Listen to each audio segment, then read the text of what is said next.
ভারতের সাথে বাংলাদেশের যেই ভারতের একপাক্ষিক আগ্রাসন চলছে, এটাতে বাংলাদেশের একটা লাভ হয়েছে। সেটা হচ্ছে পুরো জাতি আমরা এক, দেশের প্রশ্নে দেশপ্রেমের জন্য আমরা এক জায়গায় চলে এসেছি। এটা হচ্ছে বাংলাদেশের লাভ। আর ভারতের কিছু মূর্খ ধর্মান্ধ যেসব এই যে বিজেপি আরএসএস যেগুলো আছে, শুভেন্দু অধিকারী সহ যারা এইসব করছে, ওদের তো বাথরুম করার পায়খানা নাই, কয়দিন হাগার জন্য গুও থাকবে না পেটের মধ্যে। কারণ খাইতে পাবে না তো গু কোত্থেকে আসবে, হাগারও দরকার হবে না, বাথরুমেরও দরকার হবে না। আমাদেরকে থ্রেট করা হচ্ছে, ট্রিটমেন্ট দিবে না, ওদের হোটেলে আমাদেরকে থাকতে দিবে না। আলহামদুলিল্লাহ, আমি খুব খুশি হয়েছে যে বাংলাদেশের মানুষ ওই দেশে ঘুরতে যাবে না। পাকিস্তানে ঘুরতে যাব, অনেক সুন্দর সুন্দর জায়গা আছে পাকিস্তানে। পোর্ট এন্ট্রি ভিসা নিয়ে যাবেন, এইখানে কোনো ভিসা টিসা লাগবে না, ঢুকে যাবেন, ঘুরে টুরে চলে যাবেন। পাকিস্তানের ভাইয়েরা আপনাদেরকে আদর আপ্যায়ন করবে। সো পাকিস্তান যাবেন। যারা ব্লগ করেন, বিভিন্ন ইন্ডিয়ান জামা কাপড় নিয়ে করতেন, কসমেটিক্স নিয়ে করতেন, পাকিস্তানের জামা কাপড়ের মান অনেক ভালো। বিভিন্ন প্রোডাক্ট, বিভিন্ন ইলেকট্রিক সামগ্রী আমরা পাকিস্তান থেকে আনবো, ইন্ডিয়া থেকে আনবো না। আমি বাংলাদেশের যারা কিনা বিজনেস করেন তাদের কাছে অনুরোধ থাকবে পাকিস্তানের সাথে সম্পর্ক আরো সুদৃঢ় করার।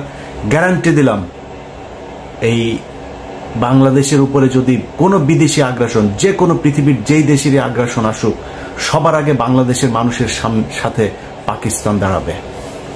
অতএব তাদের অর্থনৈতিক যে ভিত, সেটা মজবুত করার জন্য আমরা তাদের কাছ থেকে জিনিস কিনবো, আমাদের জিনিস তারা কিনবে, তাদের সাথে সাংস্কৃতিক, অর্থনৈতিক, রাজনৈতিক সব ধরনের একটা সম্পর্ক হইতে হবে। 1971 সাল ইজ গন। আমরা 71 সাল নিয়ে তাকাই না। 71 সালের মতো বাংলাদেশ পাকিস্তান জীবনে কোনোদিন আলাদা হবেও না। এটা একসাথ করার সময় ব্রিটিশদের চাল ছিল, একটার ওই মাথায় একটার এই মাথায়। সো এটা এমনিতেই আলটিমেটলি থাকতো না। আমরা এখনো এক হইতে চাই না, কিন্তু সম্পর্কটা মজবুত হইতে হবে। আমার দেশের কোনো সমস্যার জন্য যাতে পাকিস্তান তাদের পারমাণবিক অস্ত্র থেকে শুরু করে যা যা প্রয়োজন, সেটা যাতে আমরা মনে করতে পারি এটা আমাদের, এবং ভারত সেটার জন্য যেন ভয় পায়, আমাদের সেই সম্পর্কটা তাদের সাথে থাকতে হবে। অতএব আমরা পাকিস্তান যাব। যারা চিকিৎসক, আপনাদের কাছে অনুরোধ, আমাদের এখন সবচেয়ে বড় সমস্যা যেটা আমরা মনে করছি, যে না পারতে অনেক মানুষকে ভারতে যেতে হয়। আপনাদের বাংলাদেশের চিকিৎসকদের কাছে হাত জোর করে অনুরোধ করছি, বাংলাদেশে অনেক খারাপ ডাক্তার আছে, অনেক খারাপ হাসপাতাল আছে, অনেক ভালো মানুষও আছে। অতএব ভালো মানুষ ডাক্তার যারা আছেন, ভালো মানুষ বিজনেসম্যান যারা আছেন, আপনাদের কাছে অনুরোধ, গাজীপুর, নারায়ণগঞ্জ, সাভার, অন্তত এইসব জায়গাগুলোতেও, বিভাগীয় শহর, এই জায়গাগুলোতে যদি বড় বড় কিছু ভালো ভালো হসপিটাল করেন, যেটার এই ডাকাতি করবে না, রিপোর্ট করার নামে, টেস্ট করার নামে মানুষের গলা কাটবে না, এরকম অন্তত সারা বাংলাদেশে 10 জন মানুষ কি আপনারা নাই? 10 জন মানুষ 10টা জায়গায়, বিভাগীয় শহরগুলো সহ ঢাকার এই শহরতলি জায়গাগুলোতে কয়েকটা হাসপাতাল করেন। আমার বিশ্বাস বাংলাদেশের মানুষ এইখানে যদি ভালো ট্রিটমেন্ট পায় তাহলে বিদেশে যাবেন। আপনাদের কাছে অনুরোধ, ডাক্তারদেরকে এগিয়ে আসতে হবে। সো আপনারা এটার ব্যবস্থা নেন। আমার যতটুকু গ্রহণযোগ্যতা আছে, আমার যতটুকু পরিচিতি, আমার সোশ্যাল মিডিয়াতে যতটুকু মানুষের কাছে যেতে হয়, আমি আপনাদের এই হাসপাতাল করার জন্য যত প্রচারণা দরকার আমি আমার জায়গা থেকে করব। সবগুলো ক্ষেত্রে আমি আপনাদের সাথে থাকব। আপনাদের কাছে অনুরোধ, এই চিকিৎসা খাতটাকে একটু বাঁচান, বাংলাদেশের মানুষ যাতে আর ইন্ডিয়াতে চিকিৎসার জন্য যেতে না হয়। অতএব আমরা যেই অবস্থাটা দেখছি, এটাতে আমার বিশ্বাস ভারতের এখনো ক্ষতি হচ্ছে, সামনেও ক্ষতি হবে। কারণ আমাদের ভেতরে যে দেশপ্রেম, যে ভারত বিরোধী আমাদের যেই মানুষের ভেতরে একটা সেন্টিমেন্ট তৈরি হয়েছে, সেটাকে তারা আরো পোক্ত মজবুত করছে, শুধু একটা দল ছাড়া, সেটা হচ্ছে এই আওয়ামী লীগ। অতএব ওদের বাপের জন্ম হয়েছিল অবৈধভাবে, ওর বাপের ইয়েও হচ্ছে ইন্ডিয়ানরা, আর ওদের ভিতরে রক্তটাও ঢুকে আছে। ওইটা যত আওয়ামী লীগ যারা করে সবগুলি হচ্ছে গিয়া ওদের এই রক্ত হচ্ছে গিয়া, মানে ওরা সব জাউরা। এই জাউরাদেরকে কোনোদিন আপনি পাবেন না। এখনো পর্যন্ত তেনা পেঁচায়া পুচায়া ওদের গ্রুপগুলোতে, আমার আগের প্রোগ্রামটা করেছি না, সেখানে আমি তো ওদের গ্রুপের মধ্যে ছিলাম। সেখানে ওদের কাজ হচ্ছে বিভিন্ন ধরনের আপনার করা, এই যে বানানো, কি বলে, রিপোর্ট, এগুলোরে ওরা এই আমেরিকাতে, তারপর ইউরোপের বিভিন্ন দেশের বিভিন্ন গোয়েন্দা সংস্থার কাছে ওরা এগুলো পাঠাচ্ছে। সেখান থেকে নিজম মজুমদার ওগুলি ইমেল অ্যাড্রেস দেয়, এই ইমেল অ্যাড্রেসে এইটা লিখে লিখে পাঠান, এইভাবে লিখে দিচ্ছে। তো লিখে তারপরে কি দিচ্ছে যে বাংলাদেশে হিন্দুদেরকে অনেক, আজকে 30 জনকে ধর্ষণ করেছে, কালকে 40 জনের বাড়িঘর ভাঙচুর করেছে, আজকে অমুক জনের ছবি দেয়, হিন্দু একজনের ছবি দেয় ধুতি টুতি পরা, এদেরকে এইভাবে আজকে ইন্ডিয়া পার হয়ে যেতে করছে। তো অন্যান্য দেশের গোয়েন্দা সংস্থা তারা তো আর মানে কচু খায় না, তাই না? তারা তো জানে, তারা তো তথ্য নিবে, তারা তদন্ত করবে, করে দেখবে না এগুলো কি হচ্ছে, এগুলো করছে। আমি বাংলাদেশের হিন্দুদের কাছে অনুরোধ করব, হিন্দুরা আসলে, আপনাদেরকে কোনো কিছু চাপ দিয়ে বলানো হচ্ছে না, আসলে আপনারা হিন্দুরা কেমন আছেন? আপনাদের উপরে আমাদের মুসলমানদের ধর্মীয় কারণে আসলে কি আপনাদেরকে টর্চার করা হয়? আমি ইলিয়াস বললাম, যদি করা হয় প্লিজ আমাকে বলবেন, আমি আপনাকে লাইভে নিয়ে আসবো, সারা বাংলাদেশের মুসলমানদের কাছে বিচার চাইবে একজন হিন্দুকে কেন এভাবে টর্চার করা হয়। ইসলাম যদি কেউ প্রতিষ্ঠা করতেও চায়, জোর করে আপনার প্রতিষ্ঠা করা না, ইসলামের সৌন্দর্য দিয়েই আপনাকে আকৃষ্ট করা হবে। সো আপনার যদি মনে হয় যে আপনাকে মুসলমানরা টর্চার করে, আপনি আমাদের বলেন, আমরা আপনার পাশে দাঁড়াবো।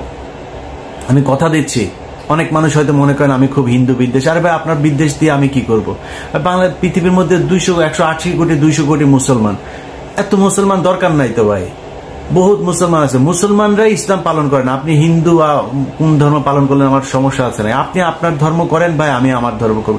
আমি আমার ধর্মের সৌন্দর্যটা, আপনার সাথে যদি ওইরকম সম্পর্ক হয় আমি বলবো যে ভাই আমার ধর্মটা এই, আপনার ভাল লাগলে আপনি ডিসিশন নিয়ে নেবেন আপনি কোন ধর্ম পালন করবেন। সো আপনাদেরকে জোর করে কেউ ধর্ম পালন করাইতে যাবে না, এবং ধর্মের কারণে বাংলাদেশে কোনোদিন কোনো হিন্দুর উপরেই করে না। যদি সত্যবাদী হয়ে থাকেন তাহলে স্বীকার করবেন এই বাংলাদেশে সবচাইতে বেশি নির্যাতন হিন্দুদের উপর করেছে আওয়ামী লীগ। অতএব সাধারণ হিন্দু আপনারা যারা আছেন, আপনাদেরকে বলবো আপনারা সারা দেশের সবাই মিলে একটা সমাবেশ করেন, ঢাকাতে একটা ডেট দেন, আপনারা ওই সমাবেশে আসেন, আপনাদের সাথে আমাদের লোকজনও থাকবে আপনাদের সাথে সংহতি জানানোর জন্য। সারা পৃথিবীকে আপনারা জানিয়ে দেন যে বাংলাদেশের হিন্দুরা আসলে কেমন আছে।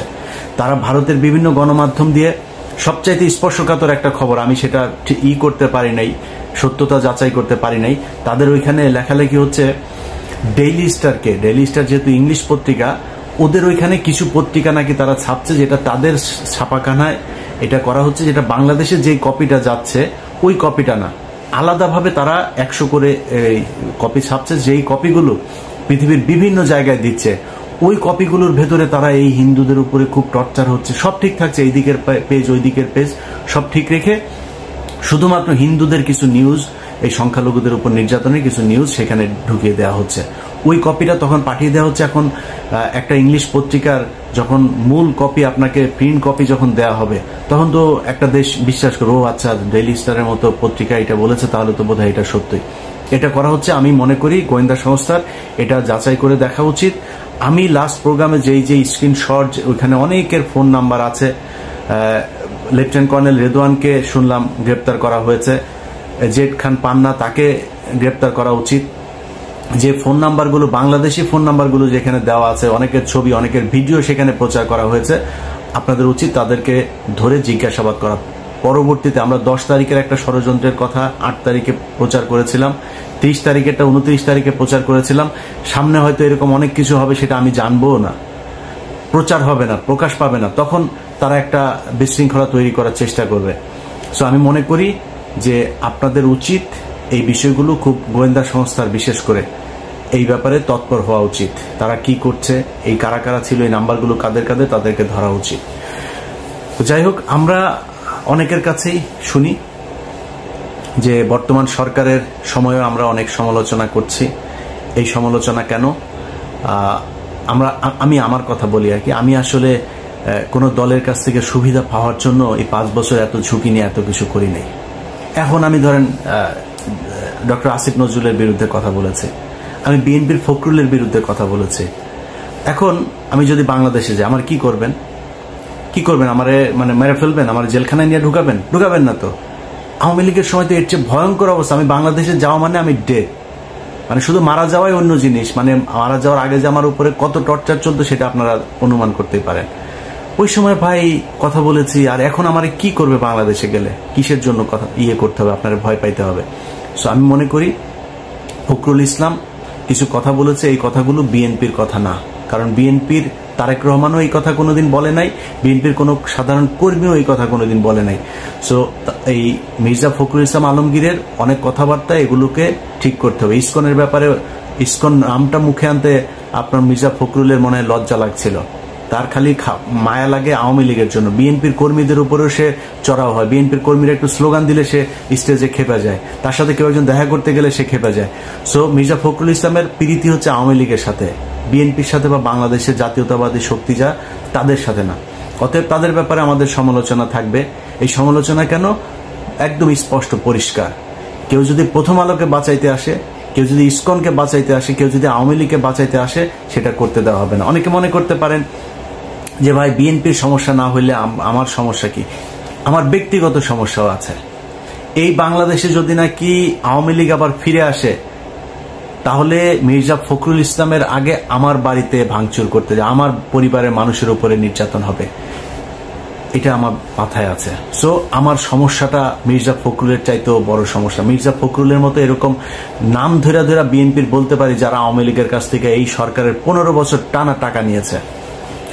অনেক নেতা আছে যারা মুখ পুষা ফেলে এখন, যে বিদেশে বৈশা আমরা বলে কি বলে ব্লগার, আমরা ব্লগার, আমরা হচ্ছে গিয়ে আপনার খায়া দেয়া কাজ নাই, আমরা নাকি করি। তাদের ব্যবসাপাতি সবকিছু ঠিক ছিল, এইসব ব্যবসাপাতি কিছুই হয়নি, তাদের ব্যাংক ছিল, ব্যাংকও কিছু হয়নি। সো এত পুষা ফেলেন না ভাই, আপনাদের বিরুদ্ধে আমরা কথা বলি নাই, বলতেও চাইনি। আপনারা বিএনপি করতেন, এইটুকুই যথেষ্ট। বাংলাদেশে যে অবস্থা ছিল, আপনাদের ডেডিকেশন আছে। মির্জা ফখরুলও মনে করেন যে বিএনপি যে অন্তত করতো, এইটাও সমস্যা, এইটুকুর প্রতি রেসপেক্ট তাদেরকে দেখাই, যে কারণে অনেক কিছু বলি না। বিএনপি নিয়ে যদি অনুসন্ধান শুরু করি না, তাহলে মুখ দেখাইতে পারবেন না, অনেক সমস্যায় পড়বেন। অতএব আমাদের ব্যাপারে কথাবার্তা বলতে গেলে না, একটু মুখে লাগাম টেনে তারপর কথা বলতে হবে। এই দেশে আপনাদের পাশে কোনো মিডিয়া ছিল না, আমরা ছিলাম। যাদেরকে এখন ব্লগার বলেন না, এই ব্যক্তিরা ছিল আপনাদের পাশে। খুব হিসাব করে কথা বলতে হবে। আমরা টাকা পয়সা নিলে না, বিএনপির কাছ থেকে না, এখানে এতদিনে 3-4টা মিলিয়ন মিলিয়ন ডলারের বাড়ি থাকতো। আওয়ামী লীগের সময়ে এইসব অফার আমাদের ছিল, আমরা সেগুলোতে যাইনি। অতএব আমাদের এত সহজে কিনা ফেলতেও চায় না, বিক্রি করে দিতেও চায় না। কথা বলতে গেলে খুব হিসাব করে কার বিরুদ্ধে বলছেন ওটা বলতে হবে ওইভাবে। তো যাই হোক, আমরা কোন সরকারের বিরুদ্ধে না। ইউনূস সরকারের এক সাংবাদিক লিখেছে আমার নাকি বাংলাদেশে যাইতে সমস্যা, এটা বোঝানোর জন্য নাকি করছে। আমি আমার ভিডিওতে বলছি আমার বাংলাদেশে কোনো সমস্যা নাই। ডক্টর ইউনূসের বিরুদ্ধে কিছু বলেছি, নাহিদের বিরুদ্ধে কিছু বলেছি, আসিফের বিরুদ্ধে কিছু বলেছি, অন্য অনেক আছে তাদের বিরুদ্ধে কিছু বলেছি, বলি নাই তো। ইভেন কি হাসান আরিফের পুত্রবধূ, সে আপনার করছে, আপনার তার বিরুদ্ধে করছে, সেটা নিয়েও তো এখনো পর্যন্ত কোনো কথা বলি নাই। তো আমরা এদের বিরুদ্ধে তো না, আমরা হচ্ছে বিশেষ বিশেষ ব্যক্তিদের বিরুদ্ধে, যারা প্রথম আলো, ইসকন, ভারত তাদেরকে বাঁচাইতে চায়, ভারতীয় চরেদেরকে যারা শেল্টার দিতে চায়, আমরা তাদের বিরুদ্ধে যদি মরার মতো পরিস্থিতি যদি তৈরি হয়, আমি ইলিয়াস, আমার যদি কোনোদিন ধরেন কোর্টের মধ্যে দেখেন না, পুলিশ আমার 2 হাত পা ধরে তারপরে পুলিশ আমার কোর্টে উঠাচ্ছে বাংলাদেশে, ওইখানে দাঁড়ায়ও আমার সর্বোচ্চ, আমার বুক যদি চেপে না ধরে, ওইখানে দাঁড়ায়ও আমি ভারতের বিরুদ্ধে কথা বলে যাব, কোনো কিছু দিয়ে ঠেকাইতে পারবেন না। এইটুক ইমান ভেতরে আছে। অতএব আমাদেরকে এই কোনো দলের হয়ে কাজ করতে হবে, কোনো কারোর চামচামো করতে হবে, এই জন্য বাংলাদেশের 2000 মানুষ জীবন দেয় নাই। যাদের সন্তান মারা গিয়েছে তাদের কাছে যা জিজ্ঞেস করেন কেমন লাগে, তারা এই জন্য মারা যায় নাই। এই দেশটা ঠিক হইতে হবে, ঠিক না হওয়া পর্যন্ত যারা ভারতের পক্ষে, আওয়ামী লীগের পক্ষে, এগুলোর পক্ষে দালালি করে যাবে, তাদের ব্যাপারে আমার এই আন্দোলন চলতে থাকবে। আমরা যেটা করছি আসলে এটা শুধুই সাংবাদিকতা না ভাই, এটা বিপ্লব, এটা বিদ্রোহ। অতএব মাথায় রাখতে হবে যে কোনো পরিস্থিতিতে আমাদের উদ্দেশ্য একটাই থাকতে হবে, সেটা হচ্ছে ভারত কোনোভাবে এই দেশে দাদাগিরি করতে পারবে। আপনি চুরি করেন ভাই, বিএনপির লোকজন আপনারা যেখানে যা পারেন, চুরি বাটপারি যা চলতেছে অনেক কিছু, সেটা বলতেছি না, চলতে থাকুক, সমস্যা নাই। টাকাটা বাংলাদেশে থাকতে হবে, কারোর উপর বেশি জুলুম করেন না। আওয়ামী লীগের জিনিসপত্র সব আপনারা টেক ওভার করছেন, আপনার সুইচিং হচ্ছে, কোনো সমস্যা নাই, এটা নিয়ে কিছু বলছে না। কিন্তু ভারতের ব্যাপারে আর আওয়ামী লীগের লোকজনের শেল্টার দেওয়ার ব্যাপারে খুব সাবধান হইতে হবে। কোথাও যদি শুনি কেউ, সেটা জামাতের আমিরও যদি হয় না, আওয়ামী লীগের কারোর করছেন, আমি কিন্তু জামাতের আমিররা ছাড়বো না। অতএব আমি জামাতের আমিরকে রেসপেক্ট করি, তারেক রহমানকে রেসপেক্ট করি, বিএনপির নেতাদের রেসপেক্ট করি, কর্মীদের রেসপেক্ট করি, ছাত্র শিবির, এই জামাত ইসলাম সবাইকে রেসপেক্ট করি, কিন্তু ওই জায়গায় আমি খুব এক। এইটার জন্য আমাদের যে কত করবেন, বুঝাবেন, করবেন, এটাতে লাভ হবে না। যাই হোক, আপনাদের কাছে অনুরোধ, বাংলাদেশ একটা ক্রান্তিকাল অতিক্রম করছে, আমরা সবাই এক ভারতের প্রশ্নে। এই যে সরকার আছে বর্তমান, এই সরকারের সাথে যত দিক থেকে যা তাদের ব্যাপারে যত সহযোগিতা প্রয়োজন আমাদেরকে বলবেন, আমরা সব দিক থেকে আপনাদের পাশে আছি। বাংলাদেশের মানুষ আপনাদের পাশে আছে, বাংলাদেশ সেনাবাহিনী আপনাদের সাথে, বাংলাদেশের মানুষ আছে। যদি যুদ্ধ বাদে আপনাদের গোয়েন্দা তেমন তথ্য যদি থাকে ভারত আমাদের উপরে আক্রমণ করবে, আগেও বলেছি, আপনারা বাংলাদেশের জনগণকে ট্রেন আপ করেন, অস্ত্রের জন্য যেটা প্রয়োজন, যেখান থেকে অস্ত্র আনার প্রয়োজন হয় সেটার জন্য দ্রুত তড়িৎ ব্যবস্থা নেন। আমরা ভারতের বিরুদ্ধে বাংলাদেশের মানুষ যুদ্ধ করার জন্য প্রস্তুত। এবং অনেকে বলতে পারেন যে ভাই আপনি তো আমেরিকা বসে আছেন, কথা দিলাম এই ভিডিওর সামনে বসে আবারও কথা দিলাম, যেদিন ভারতের সাথে যুদ্ধ বাঁধবে, যদি নাকি পরের দিন আমি ইলিয়াস বাংলাদেশে ফ্লাই না করি, জীবনে কোনোদিন আপনাদের সাথে মুখ দেখাবো না। এই যুদ্ধে প্রত্যক্ষভাবে অংশ নিয়ে শহীদ হইতে চাই, এটা স্বপ্ন। ইনশাল্লাহ বাংলাদেশের মানুষ যেভাবে এক আছেন, সব ক্ষেত্রে আমরা আশা করি যে আপনারা এক থাকবেন। ভারতের ব্যাপারে আমরা এক হয়ে তারপরে তাদের বিরুদ্ধে লড়ব। সবাই ভালো থাকবেন। আল্লাহ হাফেজ।